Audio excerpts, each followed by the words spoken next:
Loué soit Jésus-Christ, le seul et vrai prêtre. Sa grâce et sa paix soient avec vous. Pour remédier à la pénurie des prêtres, certains aujourd'hui, et même des évêques, croient bien faire que de proposer à l'ordination des hommes mariés, et de s'autoriser pour cela de l'exemple des églises d'Orient. Mais ce faisant, il semble oublier que la discipline originelle du sacrement de l'ordre a toujours impliqué la continence. Ainsi, dans ces églises d'Orient ne suivant pas le rite latin, s'il est effectivement possible que des hommes mariés puissent devenir prêtres, néanmoins, un prêtre ne peut pas s'y marier. Et pourquoi un prêtre ne peut pas se marier? Eh bien, tout simplement parce que le sacrement de l'ordre l'a consacré d'une façon définitive à la continence absolue, expression du don total de soi au Seigneur et au service de son Église.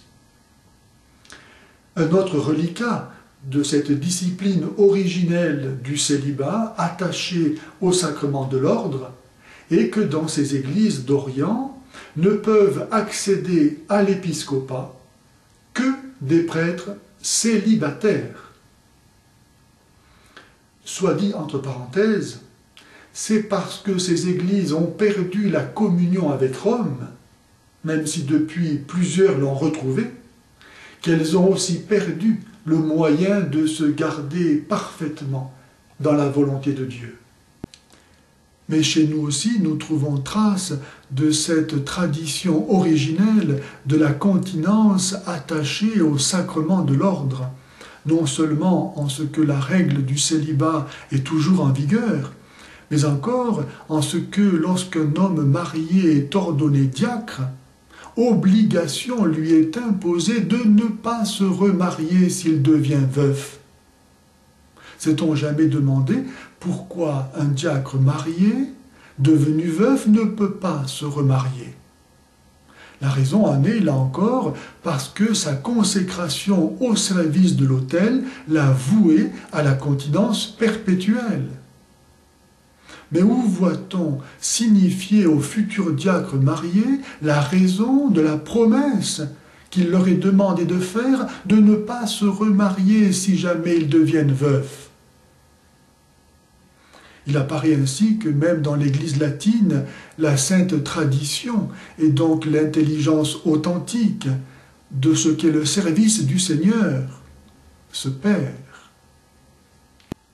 Lorsque le jésuite Petit Jean arriva en 1862 au Japon, après 3 siècles d'atroces persécutions ayant décimé du XVIe au XIXe siècle l'église fondée par saint François Xavier, la faisant passer de près de 2 millions de personnes à plus rien officiellement, il découvrit un petit nombre de survivants qui, pour s'assurer de sa légitimité de prêtre, savaient devoir lui poser 3 questions. La première: êtes-vous sous la direction du pape de Rome? Deuxième question: avez-vous une dévotion spéciale pour la mère du Christ? Et troisième question: êtes-vous célibataire? Célibataire. Voilà un des critères qui manifestaient à leurs yeux la nature divine de cette Église à laquelle ils voulaient toujours appartenir. La continence volontaire, en effet, n'est pas à mesure humaine.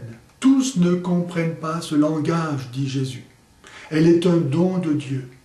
Un don de Dieu pour manifester que Dieu existe et qu'il est amour, et que nous sommes appelés à une vie nouvelle, angélique. Par sa libre et joyeuse consécration dans la continence, le prêtre annonce en effet d'une part que Dieu existe et qu'il est amour et amour incarné, puisque lui, homme, ne vit pas de l'amour conjugal et cependant est heureux. Or, personne ne peut être heureux, naturellement, sans être aimé et pouvoir aimer en retour. Son bonheur pointe donc vers un autre amour, qui n'est pas de ce monde, et vers lequel, sinon celui de ce Dieu auquel il s'est consacré, tant il l'aime qu'il a pu donner sa vie pour lui. Et d'autre part, par son célibat, le prêtre annonce de façon existentielle, réelle, non pas idéologique, le royaume des cieux, dans lequel, nous dit Jésus, les élus seront comme des anges. Le mot célibat vient de deux mots latins, celi, le ciel, et habitare, habiter. Le célibataire, c'est donc par définition celui qui habite le ciel. Le prêtre, par son célibat, annonce le royaume des cieux. Le célibat consacré est donc à la fois une preuve que Dieu existe et qu'il est amour et amour incarné, et d'autre part, le célibat consacré est un gage de ce royaume des cieux dans lequel le prêtre veut faire entrer toutes les âmes à lui confiées. C'est dire si ordonner prêtre des hommes mariés à qui la continence ne serait pas demandée serait une perte inestimable pour l'Église, tant la continence consacrée témoigne éloquemment de sa nature divine et de sa mission. Dans l'Église, on ne devient pas prêtre de père en fils. L'Église ne vient donc pas de la chair et du sang, elle n'est pas une œuvre humaine. Mais c'est l'Esprit Saint qui, comme il le fit dans le sein de la Vierge Marie, va chercher dans l'Église des hommes pour en faire d'autres Christ. Loin d'être un mépris du mariage, comme certains osent le dire, le célibat consacré, bien plutôt, valorise extrêmement le mariage.